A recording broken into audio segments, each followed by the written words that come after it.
ಸಾರಿಗೆ ಬಸ್ ಪಲ್ಟಿಯಾಗಿ ನಿರ್ವಾಹಕ ಮೃತಪಟ್ಟ ಘಟನೆ ಇಂದು ಬೆಳಗ್ಗೆ ರಾಯಚೂರಿನ ದೇವದುರ್ಗ ತಾಲೂಕಿನ ಅಂಚೆಸುಗೂರು ಕಾಲುವೆಯ ಸೇತುವೆಯ ಬಳಿ ನಡೆದಿದೆ.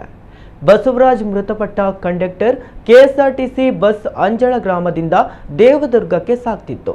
ಈ ವೇಳೆ ಅಂಚೆಸುಗೂರು ಕಾಲುವೆಯ ಸೇತುವೆ ದಾಟುವಾಗ ಈ ದುರಂತ ನಡೆದಿದೆ.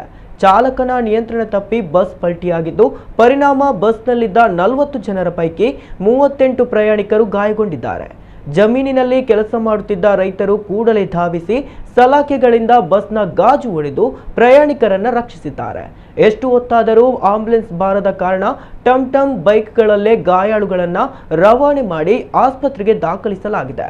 ತೀವ್ರವಾಗಿ ಗಾಯಗೊಂಡಿದ್ದ ಕಂಡಕ್ಟರ್ ಚಿಕಿತ್ಸೆ ಫಲಕಾರಿಯಾಗದೆ ರಾಯಚೂರಿನ ರಿಮ್ಸ್ ಆಸ್ಪತ್ರೆಯಲ್ಲಿ ಸಾವನ್ನಪ್ಪಿದ್ದಾರೆ. ಅಪಘಾತದ ಬಗ್ಗೆ ದೇವದುರ್ಗ ಪೊಲೀಸ್ ಠಾಣೆಯಲ್ಲಿ ಪ್ರಕರಣ ದಾಖಲಾಗಿದೆ.